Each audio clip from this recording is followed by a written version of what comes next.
Знаете ли вы, что в 1943 году под Курском воевала кавалерия из пустынь Узбекистана, Таджикистана, Киргизстана и Казахстана?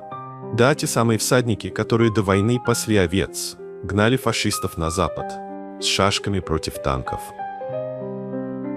Сегодня вы услышите голоса, затерянные во времени, письма солдат из Средней Азии, которые не попали в учебники, но изменили историю. Их писали на обрывках карт, в окопах под бомбежками, а иногда кровью.